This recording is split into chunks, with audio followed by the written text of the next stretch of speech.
Right, well, it's only 4 o'clock in the morning, which is like nearly my bedtime. I'm going to do this one last video, but this mic, I wonder if I can use some of this.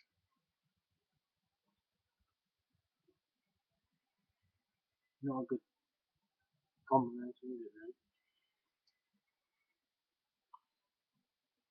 I should have done this between videos. But basically, he was just insane. I mean, that's the general conclusion. I'll give you a few things that I'm just from the top of my head. He basically, he was in the army.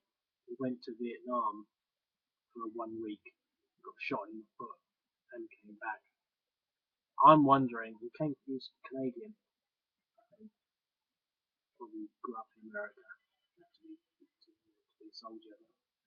I'm wondering whether or not that really pissed him off because he didn't get the combat actions. So basically, he obviously martial arts, but he became really intense, and I can't remember. I think he did sort of started off in karate and then sort of did all these other martial arts. Basically, he became associated with the Harang-Do setup, but apparently it's a bit of a scam because he only went there for like a month, hung around with the main guy from Harang-Do for a month, did some other lessons, and then got an honorary black belt in it. You know, he didn't. It wasn't as though he had spent 20 years doing it. It was sort of like more of a marketing ploy to some extent, and then he went and educated the military on a lot of these techniques. So he knew a lot of these techniques. I don't want to say these are facts. This is just from the top of my head, but you know, his association with Harang-Do movement was more sort of convenient than sort of, you know, as realistic as it might appear. But I mean, he was still sort of quite intense character, and so you know, a lot of there's a lot of videos about, you know, Harang-Do people making themselves invincible, and Michael Enchanis was well into that. And I think one of the things was he had a jeep drive over him, you know, and that's part of what they do. So they lie on the floor and a jeep drives over them. They put a bit of wood over. That's all part of the invincibility stuff. But you know, my nose is sort of, you've seen those on the videos. But he's basically he did a lot of training. There was some videos that were sort of supposedly associated with the stuff that he did. I can't remember all the names and the terms, but the film The Men That Stare at Goats, I mean, what they were doing was pretty much what Michael Enchanis was in charge of doing, or involved with doing, training special ops in sort of like, you know, Hawaiian type fighting techniques. It all starts to sort of come together when you start looking at it like that. But you know, the whole idea of the goat staring was that they would be able to stop a goat's heart by staring at it, and apparently Michael Enchanis was the guy who did that, or might have been. But yeah, so he was this really interesting character who was, I think, at the face of it, a complete psychopath. Um, and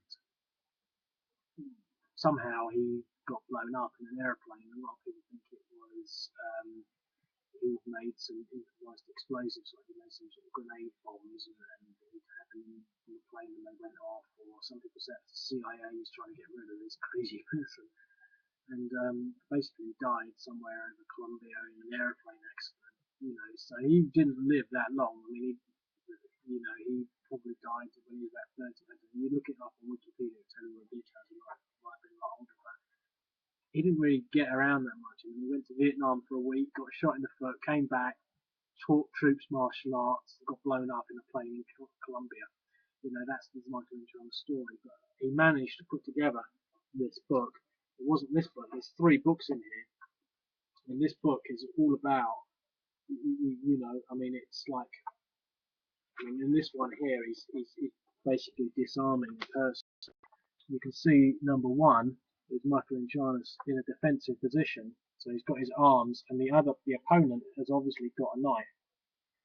And so what is happening? The other guy is obviously sort of standing there, and then Michael Enchanis he's trying to stab Michael Enchanis.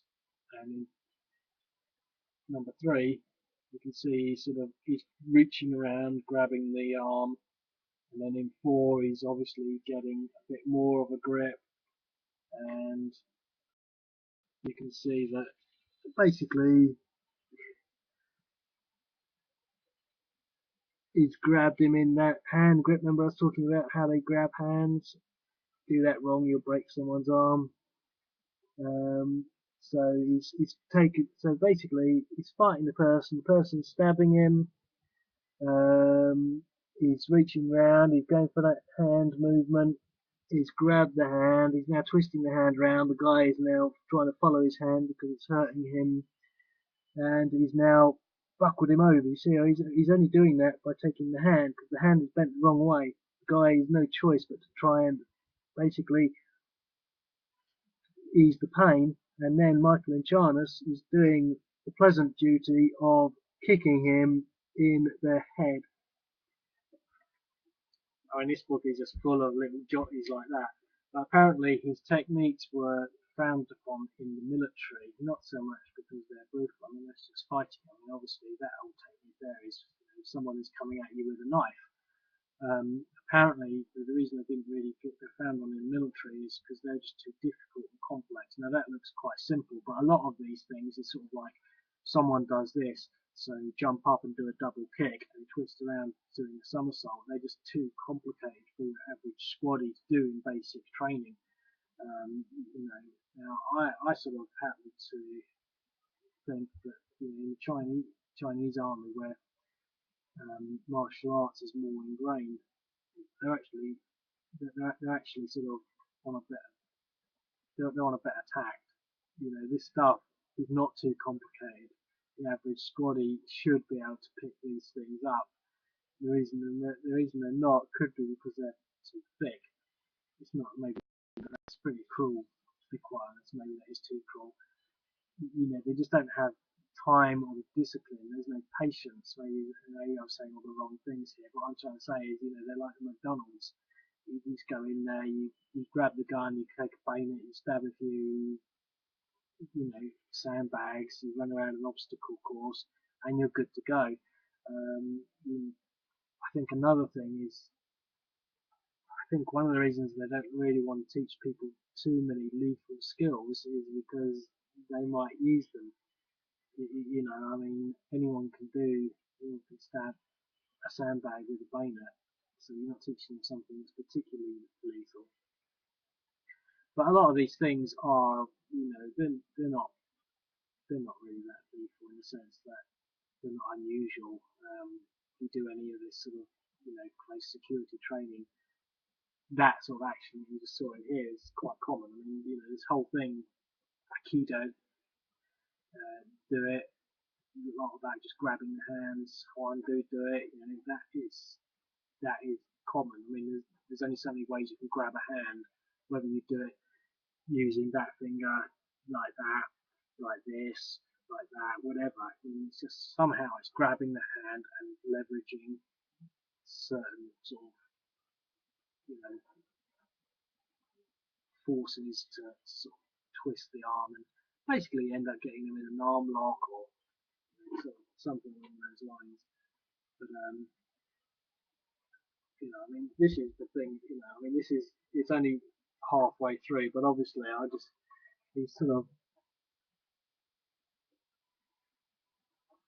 doing some combat there. He's number 20. The guy's got the knife. He's. I know what this move is actually. As you can see, he's engaged him in a position, and he's done a forward kick, but his leg is coming round behind the guy, and in 20 you can see he's now hooking his leg back round, which loses the guy's right leg, so he's falling over. So now he's on the ground, but he's still got hold of that hand with the knife in it. And what Michael Enchanis now does, he now takes the knife, presumably he takes the knife, because if we look back there, the guy's got the knife in his hand.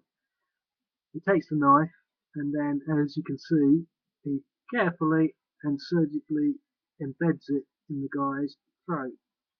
And you can probably read, if you read through this book, it's just got these, it's just full of sort of like instructions, and then that is a cross-legged leaping throw. It's got these little things about sort of exercises. As you can see here, it's just sort of like he's on his own, and you can sort of, you've got to practice these things. I mean, I don't practice them, but it's when you start reading it. I mean, this is a 180 degree right back spinning throw. I mean, I've read through this stuff. I mean, I don't have any throwing knives, but this is Michael enchanis teaching you how to throw a knife. So you're standing back, and then you're obviously moving into position 2, and then position 3, the knife, and then you let go of the knife. So, and basically, I could probably demonstrate what he's trying to do there. Not as good. Standing around like that, turning around like that, and then he's throwing the knife and it's coming out of his hand. But I probably did it the wrong way around. But that's what that book is just full of, and he's a legend.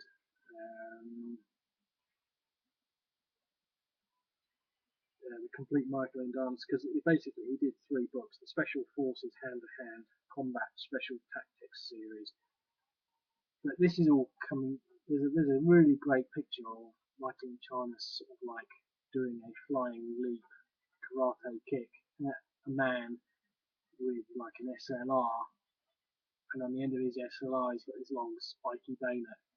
And it just seems like the jump from hell, because why would you jump at someone with a loaded gun pointed at you? That's all something else. But the book is full of interesting things about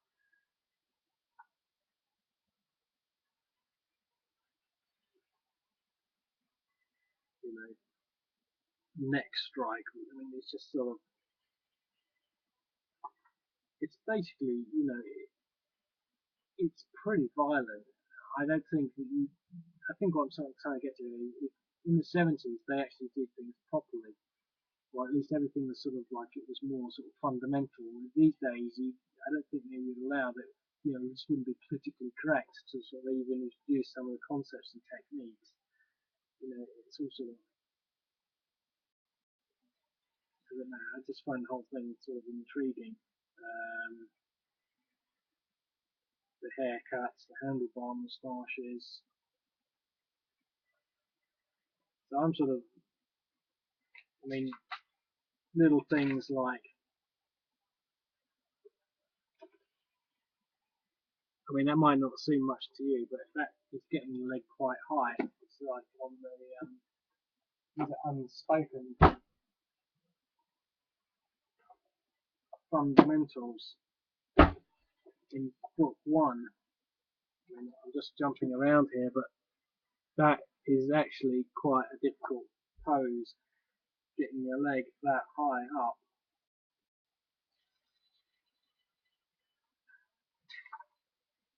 I mean, that, you might sort of think, okay, but if you try to do that, I'm only going to listen in a minute, but I'll try.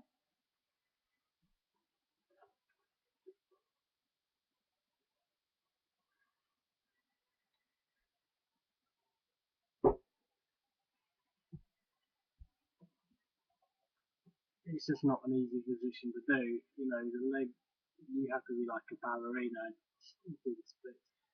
I hope I haven't disturbed you too much. These are just books, and I don't really read them too much. But I just, I do think that those sorts of martial arts are just sort of a little more intriguing than judo or kickboxing, which is very puerile and simplistic. But I've got to go.